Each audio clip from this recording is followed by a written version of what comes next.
21 de junho de 2013, Paulinho deve ser desfalque da seleção brasileira amanhã contra a Itália. Com dores musculares, o veterano Pirlo está fora do jogo contra o Brasil. Em regime de concentração total, o Corinthians segue aprimorando a parte física para a decisão da Recopa Sul-Americana contra o São Paulo. Nesse período de pausa por causa da Copa das Confederações, Santos passa por grande reformulação. Palmeiras, Gilson Kleina prepara a equipe para o jogo treino amanhã contra o São Bernardo na Academia de Futebol. Seja bem-vindo, o Gazeta Esportiva começa agora. Antes mesmo de falarmos sobre essa vitória da Espanha 10-0, a Anitta segue no departamento médico, a garganta ainda não está 100%, mas domingo, já no Mesa Redonda, e segunda-feira estará aqui no Gazeta Esportiva. Flávio.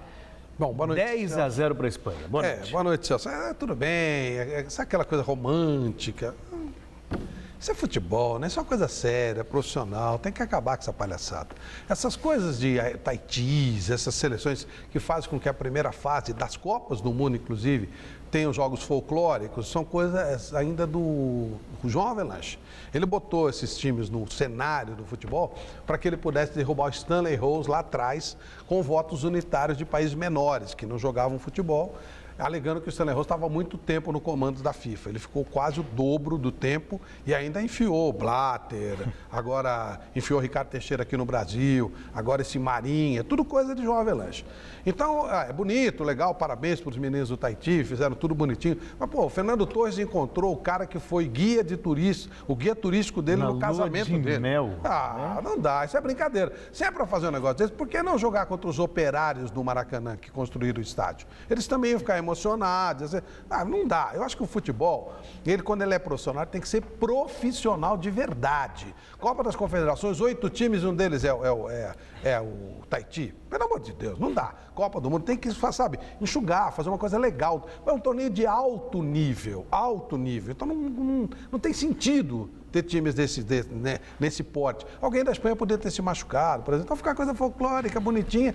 Mas e a competição? Você sabe, não é toda hora. Tahiti pode joga com o CACAF dele, ganhou, faz uma repescagem com um time grande da Europa, porque o legal seria uma competição bacana, com times fortes, grandes, como a Copa do Mundo. Às vezes sai uma seleção campeã do mundo para entrar uma tranqueira no lugar.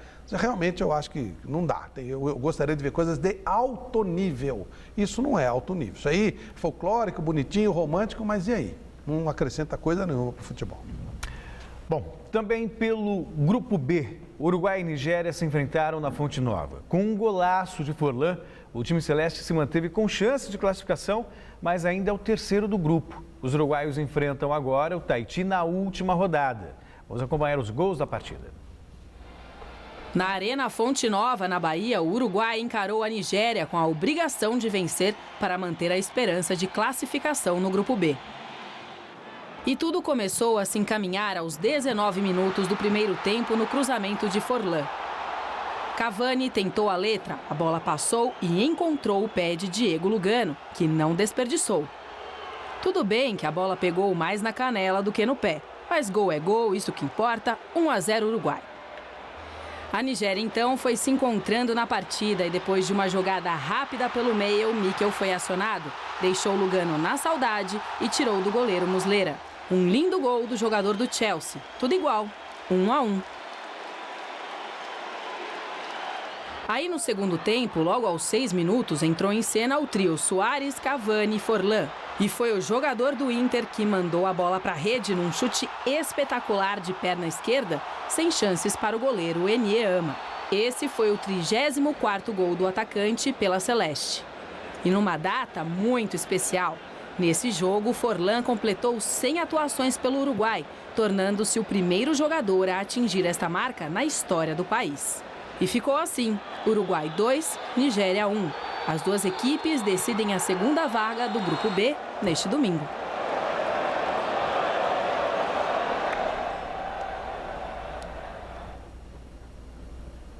Ficou muito claro que Nigéria e Uruguai se equivalem. O Uruguai foi mais feliz no jogo, poderia ter dado Nigéria.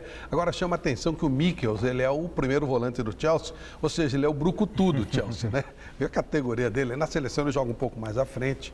Antes do Chelsea, ele também jogava um pouquinho mais à frente como meia. Então é muito curioso, né? O brucutu do Chelsea tem essa habilidade para fazer um gol desse esporte. O Uruguai ganhou, está classificado, porque a gente sabe que o Tahiti não existe, né? Que é tal história, né? A não ser que a Nigéria ganhe da Espanha, que também é uma coisa muito pouco provável. Então, e mesmo que a Nigéria ganhe da Espanha, o Uruguai sabe quanto ele precisa fazer contra. Então, se precisar fazer 10, vai fazer 10. Então. Teoricamente, para se garantir, ele teria que fazer uns 10, pelo menos, 9. Não precisa, porque a Nigéria fez 6. A briga não é com a Espanha, a Nigéria fez 6. A Nigéria fez 6 e tomou 1, quer dizer, são 5 gols de saldo. Aí como o Uruguai perdeu de 2, saldo 0. Ele vai fazer 5, 6 a 0, já basta. E faz o que precisar. Isso se a Nigéria ganhar. Agora, se a Nigéria perder o que é o normal, o Uruguai ganhando de 1 a 0 está classificado e não tem como ganhar de 1 a 0. Ou empatar também, né? Se empatar também, o Uruguai... Não tem como não ganhar do Tahiti, não dá. Então, o Uruguai acaba se classificando, provavelmente será o adversário do Brasil, merece muito respeito, embora a seleção uruguaia não esteja vivendo um grande momento. Ontem jogou um bom futebol, mas realmente está longe do auge. Mas o Uruguai é Uruguai, é bom tomar um certo cuidado, né? Não custa tomar cuidado. Ainda mais quando joga contra a seleção brasileira, né? Adora... No Brasil. Exatamente. No Brasil. Isso tem sido normal. A exceção feita a um jogo do Brasil contra o Uruguai em Montevidéu, que enfiou 4 a 0 no momento até que ninguém esperava que a seleção pudesse produzir tão bom futebol. E me chamou a atenção também o Furlan, que o Furlan também está meio desgastado. O prestígio dele está desgastado, já estão falando que ele já não é mais o mesmo, envelheceu, blá, blá, blá, e de repente no 100º jogo faz um golaço e se tornou inclusive o maior artilheiro da história da seleção uruguaia. Para quem gosta do Internacional, torce pelo Internacional, torce pelo Furlan, essa foi uma belíssima notícia. Agora você pode votar na enquete no site gazetesportiva.net. Quem se classifica em primeiro lugar no grupo A da Copa das Confederações? Brasil ou Itália? É só acessar e votar. O resultado ainda hoje, no final do programa. Flávio, o que você acha? Eu não tenho muita dúvida que o Brasil se classifica. Ainda mais sem o Pirlo, né? Mas o Paulinho também não deve jogar, mas não é isso, não. Acho até que a Itália vai criar alguma dificuldade, tem um jeito bom de jogar, mas é um jogo para... Na pior das hipóteses, o Brasil empatando, o Brasil termina em primeiro lugar. Por isso que eu acredito também na primeira colocação, uma vez que o empate favorece a seleção brasileira. Antigamente, o jogador que usava a camisa 10 era considerado um gênio da bola. Entre tantos exemplos, tivemos Pelé, Rivelino, Ademir da Guia, Zico e tantos outros craques. De uns tempos para cá, a história mudou um pouquinho. E a pergunta que fica é a seguinte: será que o 10 nas costas do jogador tem o mesmo significado da época do Rei Pelé e de tantos outros craques? A lenda da camisa 10 começou com ele, Pelé. Na Copa de 58, por acaso, o número mágico foi parar nas costas do futuro rei do futebol, na ocasião com apenas 17 anos. A Argentina já teve o Di Stefano, já teve o Sivori, todos os 10 que o Sivori teve na Itália. Para os mais jovens, o Di Stefano foi um dos melhores jogadores do Real Madrid. Depois veio o Maradona e agora veio o Messi. Teve o Labruna, que era ponta, mas estou dizendo o número 10. Eu estou esperando para ver na Argentina qual que vocês vão querer que compare com Pelé. Por enquanto eu estou esperando, já tem 4. Vamos ver depois do Messi, vamos ver quem vai ser. Foram 3 Copas vencidas, 58 na Suécia, 62 no Chile e em 70 no México. A partir da Copa de 74 na Alemanha, ficou a dúvida: quem iria substituir o mito da camisa 10? É camisa 10 na seleção. Sobrou para Rivelino, então o ídolo do Corinthians. Mas o reizinho do parque não foi muito feliz. Nas Copas da Alemanha em 74 e na Argentina em 78.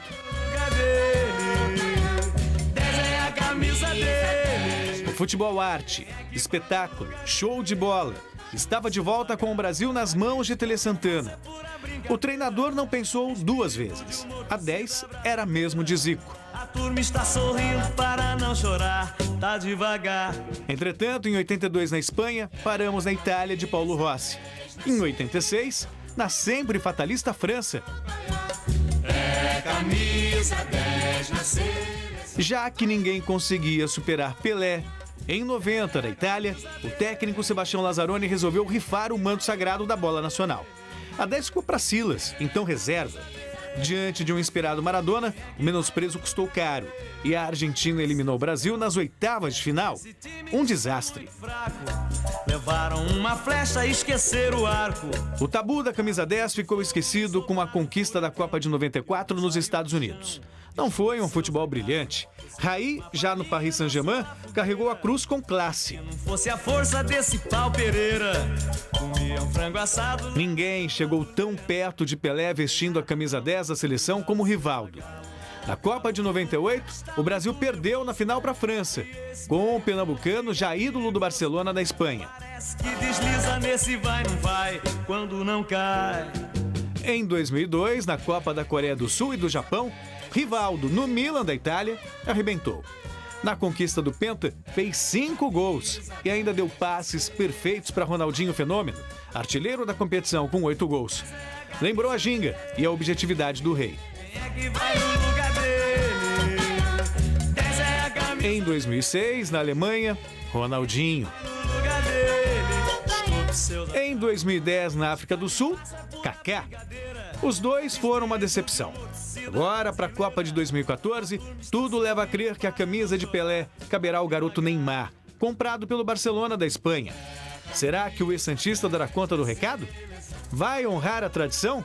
Chamar a responsabilidade do Mundial disputado no Brasil? A esperança é grande. Futebol, ele tem de sobra. Essa é a camisa dele. Quem é que vai no lugar dele? Como é que é, negão? Essa é a camisa dele. Quem é que vai no lugar dele?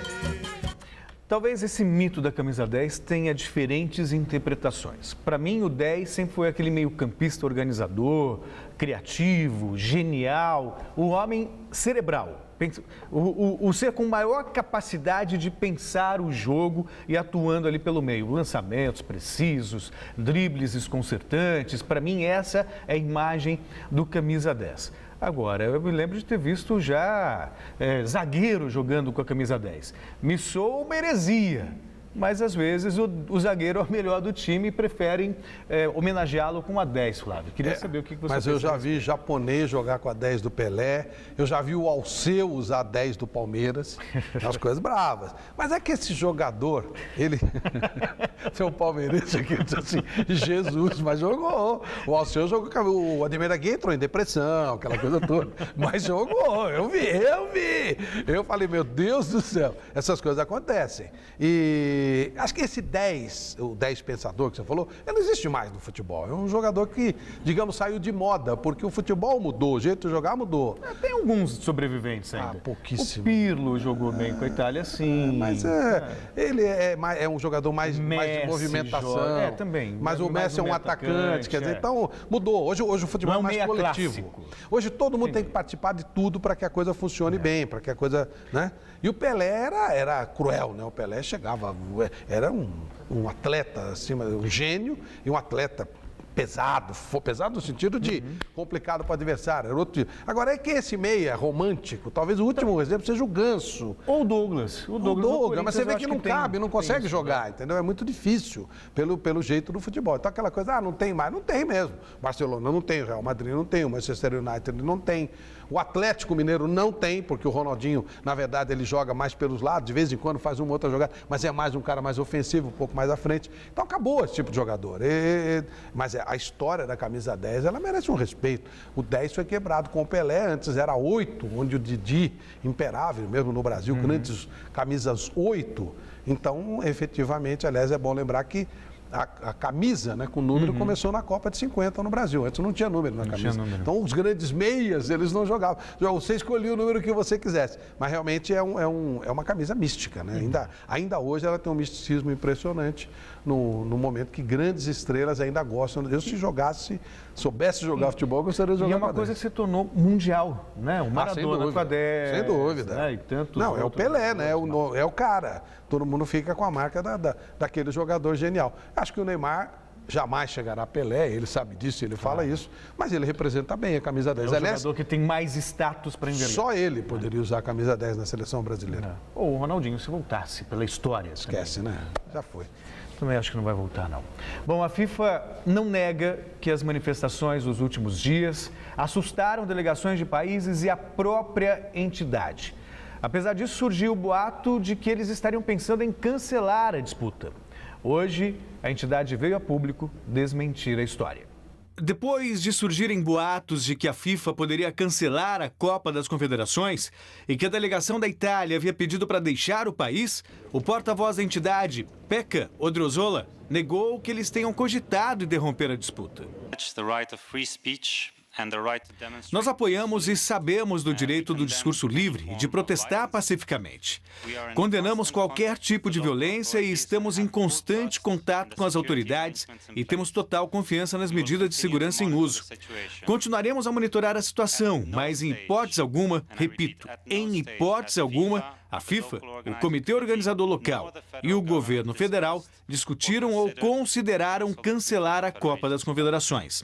Estamos em constante contato com as delegações e não recebemos qualquer pedido de qualquer time para deixar a disputa. Segundo o porta-voz, a Copa do Mundo de 2014 também não está ameaçada e está nos planos da FIFA para ocorrer normalmente. Obviamente que nem tudo que é dito oficialmente se confirma nos bastidores. A Copa das Confederações correu risco, sim, aqui no Brasil. O Blatter, inclusive, com essa desculpa de que foi para a Turquia ver o Mundial Sub-20, Sub-21, né? Foi uma desculpa. Ele tinha agenda para toda semana, a programação era que ele ficasse realmente durante toda a Copa das Confederações. Então, a saída dele já foi um sinal de descontentamento. E nos bastidores do governo, realmente essa possibilidade foi cogitada. Agora, houve o desmentido, a FIFA banca a Copa das Confederações e o governo brasileiro responde de uma outra maneira. Declarou que vai aumentar o efetivo policial, ou seja, a segurança para a realização das partidas nos estádios de 20% a 30% para evitar o que eles consideram o caos, que é a manifestação de pessoas, de populares nos arredores do estádio e dificultando o evento. Flávio. Falaram em plano B, os caras chegaram a falar, botar o resto da Copa das Confederações na China. Acho que o nego não bate bem da bola, né? Você pensou? É fácil o transporte. Eu falei, bom, plano B deve ser, vai jogar no Paraguai, no Uruguai. Futebol, no Uruguai, na Argentina. Pô, os caras vão para a China, é fácil ir para a China. Mas é o seguinte, as manifestações são legítimas. Há uma roubalheira vergonhosa com essa Copa do Mundo, com esses estádios, mega superfaturamento. É uma roubalheira, um mega superfaturamento. Falo isso de cadeira porque falei antes, quando se cogitou no Brasil pleitear a Copa do Mundo, eu falei, é para roubar. E estão roubando para dedéu, muito. Então, o povo tem razão. Quando o pai da pessoa vai no hospital, não tem atendimento. O irmão do cara não tem escola decente para ir. O cara é assaltado. É normal ele ver essa palhaçada toda. Então o cara fica... É normal. Sem vandalismo. O negócio de vandalismo é outra coisa. Inclusive não podemos misturar a manifestação da molecada, que tem sido bacana, com os bandidos que entraram no meio para aproveitar a situação. Mas as delegações, elas não... Eu entendo o medo das delegações. Que diabo o pessoal da Espanha tem com a história, ou da Itália? Os caras estão com família. Então, o susto das delegações também é normal. É mais ou menos o seguinte, nesse torneio lá da Turquia, começa a manifestação de rua, aquela coisa toda, dá uma confusão tremenda. Pô, a delegação brasileira está lá com o menino jogando. Pô, peraí, meu filho, né? Claro. É normal isso aí. Isso é um problema do Brasil. Isso não é um problema da FIFA. A FIFA, ela só está aqui... Claro que ela fez jogada, o Blatter fez jogada com o Ricardo Teixeira, a gente sabe tudo isso. Mas ela só veio aqui atendendo a solicitação para essa mutreta toda. Ela é um braço da mutreta, mas as delegações não têm nada com a história. Agora, a manifestação tem que continuar. Se eles quiserem tirar a Copa das Confederações e levar para a China, que vá para o raio que o parte. A Copa do Mundo pode ir junto também. O temor do governo é que a lei da Copa prevê uma indenização que o país paga à FIFA em decorrência da não realização do torneio no Brasil. Tira o dinheiro dos caras que roubaram e paga a indenização e vai para o raio que o parte. Agora o tênis, o tradicional aberto de Wimbledon, terceiro grande slam da temporada, só começa na próxima segunda-feira, mas Londres já vive o clima da competição. Dá uma olhada. Às vésperas do aberto de Wimbledon, Londres teve ontem um dos mais tradicionais eventos que antecedem o terceiro grande slam da temporada, a festa do tapete rosa. A cerimônia, que também marcou os 40 anos da WTA, reuniu as principais tenistas profissionais do circuito. Beldades como a russa Maria Sharapova, a sérvia Ana Ivanovic, as norte-americanas Serena Williams e Sloane Stephens, a polonesa Agnieszka Radwanska e a alemã Angelique Kerber esbanjaram charme e glamour na festividade realizada na região de West End. Campeã no torneio inglês em 2004, Maria Sharapova chegou a esta edição do aberto de Wimbledon confiante, não só num bom desempenho na grama londrina, mas também para o restante da temporada em quadras duras. E o primeiro bom resultado para a musa das quadras veio hoje de manhã. Do sorteio do chaveamento do Grand Slam londrino, Maria Sharapova só vai enfrentar a atual campeã e líder do ranking mundial, Serena Williams, caso as duas cheguem à final do torneio. Uma notícia excelente para quem perdeu os últimos 12 confrontos para a rival. Sorte parecida teve o líder do ranking masculino. O sérvio Novak Djokovic ficou do lado virtualmente mais fácil da chave e só pega figurões como o atual campeão Roger Federer, o espanhol Rafael Nadal e o britânico Andy Murray numa eventual final. O Flávio estava aqui impressionado com o saco utilizado para fazer o sorteio. Parece uma lata de lixo, pô. É estranho, né? Deve ser a coisa de tradição. Parece um pandeiro, parece um saco de lixo. Agora, que festa bonita, né? Bem legal. Festa estilo londrino, bem bonita. Olha lá. Parece um pandeiro, parece uma lata de lixo, não parece? Olha lá. Tudo escuro e tal. É esquisito, né? Um negócio meio estranho. Mas tudo bem, tá tudo certo. Pode ser que tenha aquelas bolas geladas também, né? Sabe aquela bola gelada, sabe aquele negócio? Põe a Sharapova com alguém. Pode ser. Essas coisas acontecem. Olha lá. Parece um pandeiro, aí parece um pandeiro, olha lá. É uma moedinha, né? Uma moeda, Uma moeda, olha lá, o cara tá aqui, põe na mão para ver que tá gelado, que não tá. Sei lá, cara, não dá pra gente saber, né? Enfim, vamos lá. Agora o basquete. Ontem aconteceu o esperado 7º jogo da decisão da NBA, principal campeonato de basquete do planeta. O Miami Heat recebeu o San Antonio Spurs e venceu por 95-88 a partida final da série. A torcida invadiu as ruas da cidade para comemorar o terceiro título do time na história da NBA, o segundo seguido depois das mega contratações do trio Dwayne Wade, Chris Bosh e LeBron James, que também ficou com o troféu de MVP da decisão da temporada, ou da decisão e da temporada, são dois. Não foi dessa vez, entretanto, que um brasileiro conquistou o título da NBA. Thiago Splitter, do San Antonio Spurs, se uniu a Anderson Varejão e agora são os dois únicos brasileiros que disputaram a decisão do Campeonato Americano de Basquete. Mais um evento também que serve de referência. Nossa, é fantástico. E houve um momento em que o Miami chegou a estar eliminado. Aí uma cesta no último segundo foi para a prorrogação, eles ganharam e seguiram na competição e acabaram ganhando o título. Eu não sou nenhum fã de basquete e tal, entendo nada. Mas eu fui ver um jogo da NBA e é uma coisa impressionante. Mesmo que você não goste, o espetáculo é fantástico. Ao contrário do que se faz no nosso futebol, que mesmo você gostando, é duro de você conseguir ir no estádio e sair satisfeito pelo desconforto, por tudo aquilo que não se faz com o consumidor aqui no Brasil. Mesmo na Copa das Confederações, a dificuldade de Espanha, de Uruguai para treinar, não tem água para os caras tomarem no estádio, está tudo arrebentado, o lado de fora não tem a menor condição. Enfim, tudo que a gente sabe, preços abusivos dentro do estádio e sem condição de atendimento, aquela coisa que nós sabemos. Bom, você que acompanha o Gazeta Esportiva, fale com a gente, mande a sua mensagem. Você pode dar um alô à equipe pelo Twitter, @Gazesportiva. Pelo meu Twitter, @Celso Cardoso, pelo do Flávio, @Flávio Prado JP. GZ. Isso. E você pode visitar também o canal do Gazeta Esportiva no YouTube, youtube.com/A Gazeta Esportiva, e no Facebook a página é facebook.com/Gazeta Esportiva G Esportiva Net. É isso. E sabe quem está fazendo aniversário hoje? Sim, maior de idade, né? Pois é. Está fazendo 18 aninhos, a nossa querida Michele Janela está fazendo aniversário, está comemorando com o Bruninho. Já ganhou o presente antes, né? O Bruninho é um grande presente, parabéns. Maior idade, eu falei 18, mas é brincadeira. A Michele está fazendo 21 anos e ganhando de presente o Bruninho, que é uma coisa muito legal. Um beijo para a Michele, para a família e para o Bruninho, muito especialmente. Michele, grande beijo, a gente está com saudade de você, tá? O Flávio principalmente, porque ele não tem quem mais perturbar aqui na bancada. Isso, para. Né? Até parece que eu sou um moleque. Pois é, até parece. Domingo, a partir das 9h30 da noite, o Flávio comanda o programa Mesa Redonda, que neste final de semana trará a cobertura completa da última rodada da fase de grupos da Copa das Confederações. Tem também os preparativos dos clubes para o reinício do Brasileirão. Estarão aqui no estúdio o técnico do Palmeiras, Gilson Klena, o Edson Pimenta, que é treinador da Portuguesa. Enfim, Flávio, ninguém melhor do que você para falar sobre essas atrações. Bom, o mais importante é o seguinte, os clubes estão voltando a treinar, nós vamos dar ênfase a esse retorno dos times, ok? Claro que vamos passar por Copa das Confederações, mas nós vamos falar muito o Palmeiras tem um jogo treino, nós vamos mostrar os melhores momentos no programa. Os treinamentos do Corinthians, vamos ver essa história do Sheik, que essa semana não apareceu para treinar por causa da macaca dele. Vamos explorar a história de está saindo, não está saindo, a venda do Paulinho vai acontecer ou não. No São Paulo, a oposição começa a ganhar corpo. Enfim, tem muito assunto legal para a gente conversar.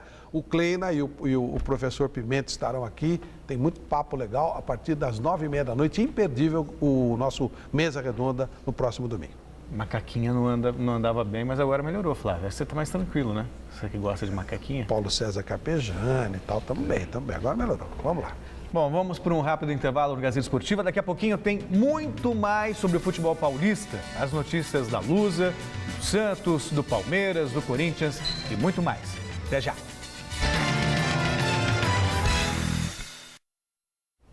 Voltamos com a Portuguesa, 12ª colocada no Brasileirão, com uma vitória, 3 empates e uma derrota.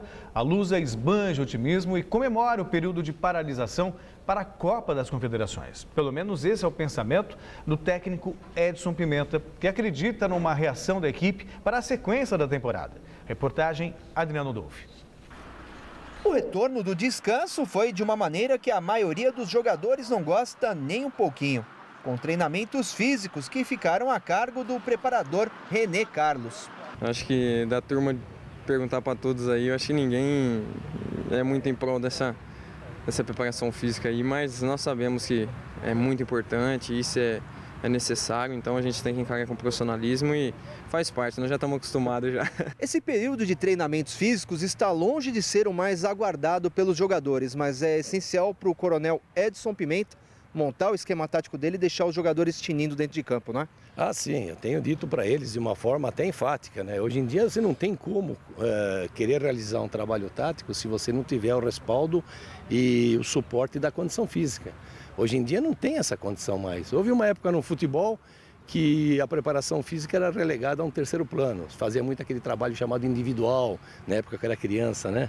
E você jogava mais com o talento, com a criatividade do jogador. Hoje em dia, não. Bom, e agora podemos dizer que o Coronel Pimenta será, sim, o técnico da Lusa no Brasileirão. Isso não seria factível, não seria possível se nós não tivéssemos feito 5 jogos como nós fizemos. Exceto o jogo do Vasco, né, que não foi tão bom como foram os outros. Então, o que propiciou a manutenção foi justamente essa simbiose, essa compatibilidade, comissão, diretoria e jogadores. E o resultado dentro de campo, que é fundamental.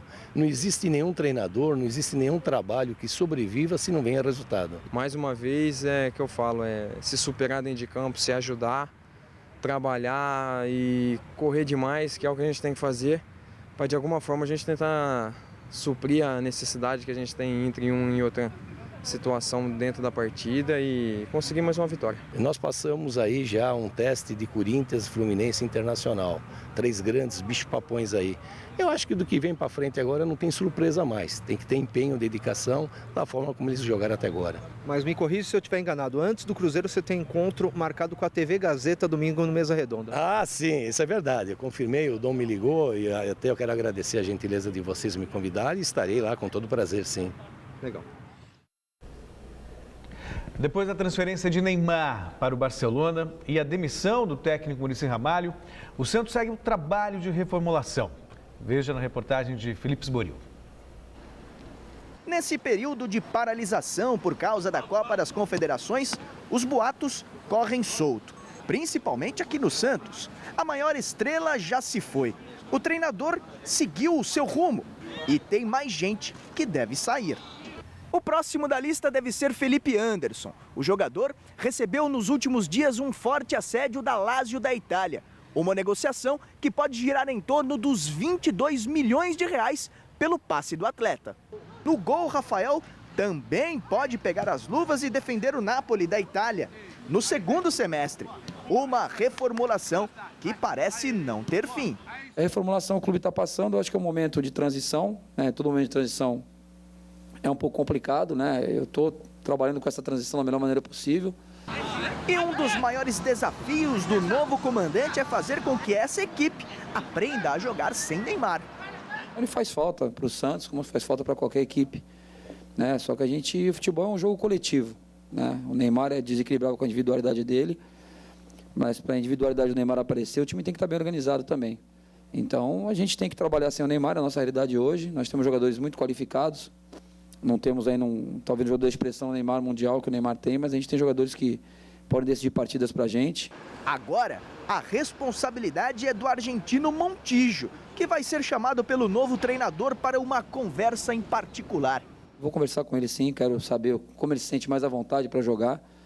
Eu acho que é um jogador que fez muita diferença quando jogava no Cruzeiro, e a gente quer que ele faça essa diferença também a nosso favor. Eu acho que a saída do Neymar é um jogador que pode liderar a equipe, não podemos dar a responsabilidade só para ele, a responsabilidade de todos, como não era justo também se dar a responsabilidade só para o Neymar, eu acho que todos tinham que ajudar também, mas é um jogador que tem condição de liderar, tem uma liderança técnica muito boa na nossa equipe. Um time diferente, com jovens talentos, alguns experientes, é verdade, mas que agora vai precisar não perder o foco e voltar ao caminho das vitórias. Bom, vendeu o Felipe Anderson por 22 milhões, se não vender tem que meter impeachment no presidente, sem dúvida, né? E o próprio Rafael também dá para ser substituído. Agora o problema é contratar, né? Tem que ser substituído por alguém. Não adianta ficar subindo molecada só da base, que não adianta. Aí não resolve nada. Queima, inclusive, os meninos que são bons, têm até virtude. O Santos está vencendo os últimos torneios. Mas, Felipe, antes de confirmar essa proposta, meu Deus do céu, tem que vender voando. O Santos, o único jogador do Santos que não poderia ser negociado, mas tinha que ser em algum momento, era o Neymar. Os outros não tem problema nenhum, qualquer um pode sair sem grandes problemas, desde que você reponha. E tendo grana, você repõe. Não é difícil repor o Felipe Anderson. E o próprio goleiro dá para repor numa boa também, não tem problema. Essa é a chave, né, Flávio? O time precisa de reforços e dinheiro em caixa o Santos tem. Então, agora é só fazer um planejamento e correr. O que eu lamento é ter que, né, com o campeonato em andamento, você ter que montar um time. É isso que eu não consigo. É culpa do calendário, aí não tem jeito. Não consigo. Aí o Santos não tem culpa. Não tem mesmo. É o calendário mesmo. Quer dizer, o principal produto, ele é menosprezado, ele é desvalorizado por quem organiza. Quer dizer, não eu faz tenho muita esperança que no ano que vem a gente mande toda essa estrutura para o raio que parta para o meio do inferno e a gente passe a ter um futebol profissional aqui no Brasil. Até porque a fama da organização brasileira na Copa das Confederações está cada vez pior. Por jogadores... Não é pior, é a realidade. Eles achavam que era outra coisa. Estava sendo vendido outra coisa. É lógico, é esculhambada. É só você vir aqui, você vai ver que o futebol brasileiro é uma esculhambação, sem dúvida. Para quem vê pela TV, realmente até parece. Palmeiras, ex-colega de Neymar, o meio-atacante Serginho, que chegou ao Verdão depois do Campeonato Paulista, quer aproveitar a chance que tem num grande clube para, quem sabe, um dia voltar a formar dupla com o camisa 10 da seleção brasileira. Gramado lotado, média de quase 4 jogadores por posição. O meia Serginho disputa espaço com o Thiago Real, Valdívia, Mendieta, Rondinelli, Patrick, Vieira. Nossa, quanta gente. Não, trabalhar firme. ele está sempre analisando os treinos. Se ele precisar de alguma função ou outra para poder ajudar ele, eu vou estar sempre ajudando na função que ele quiser. Isso é o que eu prometo, a ajudar o grupo. Disputa por espaço para quem um dia apareceu ao lado, sabe de quem? Neymar, o Júnior. E depois rodou. E foi de muita experiência, a gente sempre brincando, unido. Sabíamos já o que queríamos, que era estar no grupo, no elenco profissional, estar apresentando futebol. Que a gente sabe que a gente tinha muita qualidade de poder chegar e poder estar fazendo história nos clubes. E aí a gente foi traçando essa meta e fomos chegando, né? Graças a Deus a gente foi chegando para poder fazer histórias, ter conquistas. Aí vem aquela história, quem consagrou quem? Sabe aquele lance de deixar na cara do gol, vai lá, balança a rede? Olha só. Conseguirei sim. Essas horas não posso mentir, porque é verdade, se perguntar para ele também ele vai falar. Então, consagrei sim, na época jogamos juntos na Taça São Paulo, em 2009, dei umas bolinhas para eles lá fazer um gol. E graças a Deus deu certo, não só para mim, como para ele, para todo mundo também. E estamos aí até hoje com essas brincadeiras aí, que é muito legal. Com as voltas de Fernando Praz, Wilson, Léo Gago, Patrick Vieira, Valdívia, mais a chegada do meia atacante Mendieta, o elenco do Palmeiras bate a casa dos 43 jogadores. Nossa, o campo fica até pequeno para tanta gente. Bom, esse elenco vai ser reduzido, mas até a palavra final ainda tem jogo-treino, é neste sábado contra a equipe do São Bernardo. Para depois pensar no Oeste e aí, quem sabe, a lista de dispensa, que poderá girar em torno de 10 jogadores. Sei que eu tenho que estar trabalhando, sei que tenho que estar brigando, independente de quantos jogadores estejam ali, eu estou sempre tendo uma briga sadia com eles, nada de diferente. E é isso que eu tenho que fazer e é isso que eu boto na minha cabeça. Eu e Serginho jogamos muito com o Neymar, quer dizer, não tem problema nenhum. Também, né? Tu também. Você também viu imagem, até aí tudo bem. O Palmeiras, evidentemente, vai precisar reduzir o elenco. Não dispensar, a lista de dispensa é burrice. Mas colocando jogadores, colocando todo mundo para trabalhar e trabalhando com o elenco mais compactado, mais comprimido, para que o Kleina possa ter facilidade de fazer o trabalho. Normal, natural que isso aconteça e ainda dá para trazer algumas peças para dar uma ajeitada no elenco, para ficar uma coisinha mais bacana. O elenco do Palmeiras é suficiente para o grande objetivo, que é voltar à primeira divisão. Aí, no ano que vem, ano do centenário, estádio novo, claro. Aí é uma outra conversa. Aí outra coisa, né? Claro. De repente monta uma base forte agora, confiante, aí só vai adequando para a temporada mais difícil que vai ser em 2014. A gente já falou no primeiro semestre do Santos, do Palmeiras e do Corinthians. Hoje, São Paulo. Ou melhor, do São Paulo. Hoje a gente vai relembrar os primeiros meses de 2013 do Corinthians, que ganhou o Campeonato Paulista, mas pode perder peças importantes para a sequência da temporada. O Corinthians iniciou o ano com o prestígio justo de quem alcançou o topo do mundo. A conquista no Japão credenciou o time comandado por Tite como o grande favorito dos torneios que iria disputar. Sem falar que começou a temporada ainda mais forte com as contratações do atacante Alexandre Pato, a mais cara da história do futebol brasileiro, do meia Renato Augusto e do zagueiro Gil. Logo no primeiro semestre, o Paulistão e a Libertadores da América, a grande prioridade. E no torneio continental, logo na estreia em Oruro, em partida contra o San José na Bolívia, um incidente. O jovem Kevin Espada, de apenas 14 anos, foi atingido por um sinalizador disparado pela torcida corintiana e morreu. O Timão foi punido pela Conmebol e correu o risco de eliminação do torneio. Mesmo com restrição à fiel torcida, o time não decepcionou na fase de grupos. Cumpriu com a obrigação e terminou em primeiro. O problema é que nas oitavas o Boca Juniors cruzou o caminho corintiano. Perdeu em Buenos Aires.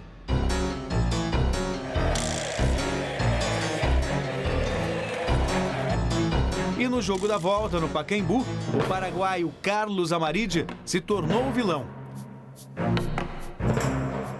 Os erros de arbitragem selaram a eliminação.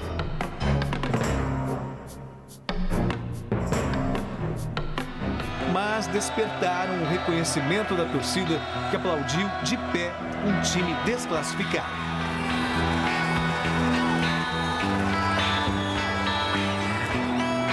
tristeza se converteu em força para buscar o título paulista.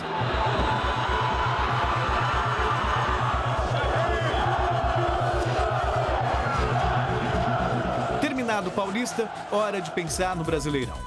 Copa do Brasil e Recopa Sul-Americana. Essas duas apenas depois da Copa das Confederações, no segundo semestre. No Brasileiro, o começo não foi dos mais animadores. A equipe teve aproveitamento abaixo das expectativas. Uma vitória, 3 empates e uma derrota. Agora, pausa no calendário por conta do evento teste para a Copa do Mundo. Hora também de pensar na reformulação da equipe. Jorge Henrique deixou o clube para jogar no Internacional. Paulinho interessa a clubes europeus e também pode sair depois de servir a seleção brasileira. Emerson discute renovação de contrato. Ralf também foi sondado pelo futebol internacional. Até agosto, quando fecha a janela de transferências, especulações ainda vão surgir e o futuro da base do time permanecerá incerto. Não pode mexer muito na base. E o Corinthians, em regime de concentração total, segue aprimorando a parte física para a decisão da Recopa Sul-Americana contra o São Paulo. E quando é para falar de condicionamento físico, ninguém mais importante que o preparador Fábio Masserigian. As informações do Timão com o repórter Osmar Garrafa. No Corinthians, o momento é de aproveitar a parada do Campeonato Brasileiro em função da Copa das Confederações para aprimorar a parte física e técnica da equipe. Os jogadores podem até não gostarem desse período de treinamentos, mas para a comissão técnica, essa paralisação está sendo muito boa. Esse é o grande problema que você tem no Brasil hoje. Enquanto o europeu tem 1 mês e meio, 2 meses de preparação para um ano inteiro de trabalho, nós temos 15 dias para um ano inteiro de trabalho. Então, e com deslocamentos enormes, porque o Brasil é um país de dimensões continentais. Então, eu vejo, sim, melhor, de uma forma melhor, você ter uma mini pré-temporada no início do ano e outra no meio do ano. E o que vai acontecer ano que vem também por causa da Copa do Mundo. Então, as equipes conseguem se preparar melhor. Entre os jogadores, o atacante Guerreiro é a exceção em relação ao aprimoramento da parte física, pois o atleta está muito incomodado com o calendário do futebol brasileiro. Mas essa reclamação para quem veio da Europa, segundo a comissão técnica, é normal. Todos os atletas que jogam na Europa, quando vêm para cá, eles sentem e muito isso.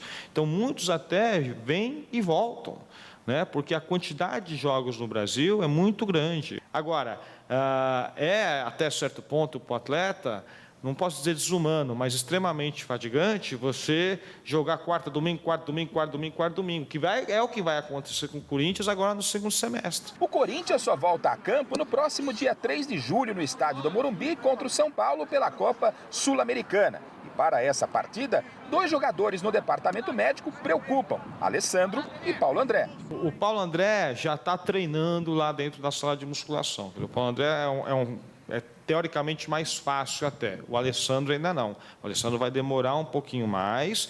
É um atleta de mais idade, que nós temos todo um carinho especial com ele. Então o Alessandro vai demorar um pouco mais e o Paulo André pode ser que dê para o primeiro jogo já do dia 3 de julho.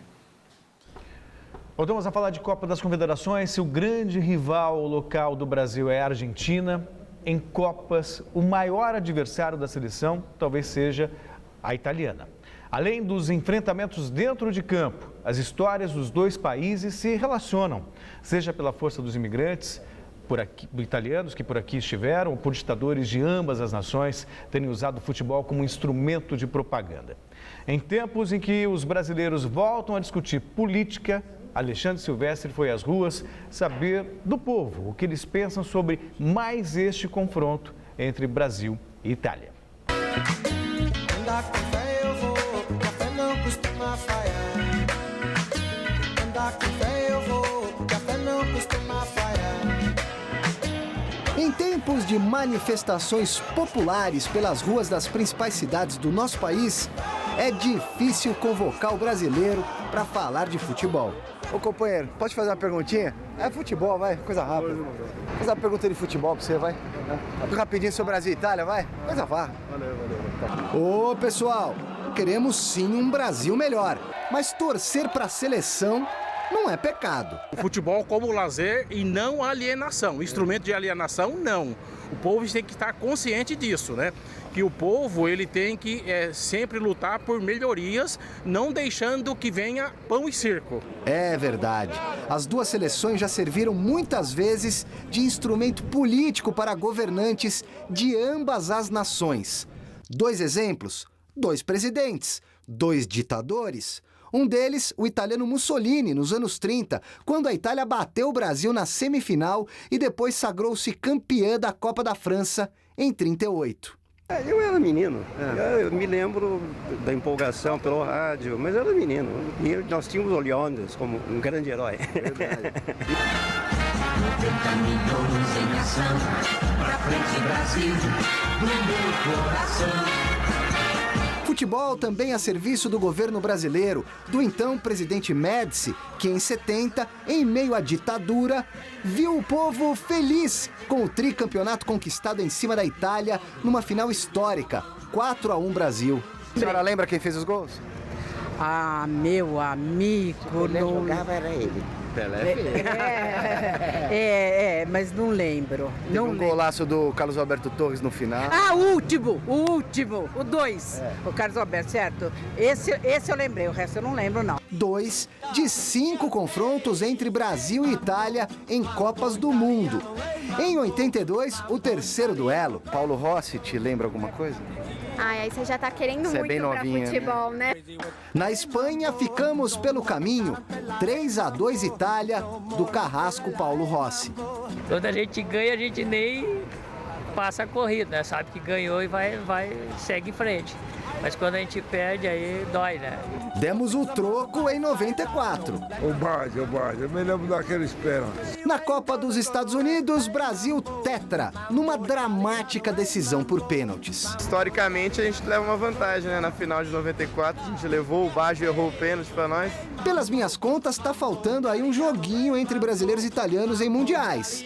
Ninguém se lembrou que Brasil e Itália decidiram o terceiro lugar da Copa da Argentina em 78? Brasil 2-1. Mas a Copa em questão agora é a das confederações. No histórico, só um encontro. Brasil 3-0 em 2009. Amanhã, o Brasil joga por um empate contra a Itália para garantir o primeiro lugar do grupo e evitar a Espanha na semifinal. O Brasil vai ganhar, apesar de muita gente torcer para a Itália. Eu confio no Brasil. Tomara que seja 2-0 o Brasil, né? Por que não? 2-1. Brasil, 3-1. A gente vai meter uns 3-0 na Itália. 2-1 para o Brasil. Olha, eu coloquei no bolão 3-0 Brasil. Respostas políticas, outras nem tanto. E algumas que misturam os dois assuntos mais comentados por aqui. Cada governador fica com o direito, o seu povo, o seu pedaço de terra. E o Brasil fica igual a Europa, uma sigla. E anarquia também no futebol? Futebol eu não entendo nada, não sei nada. Viva o Neymar! Eu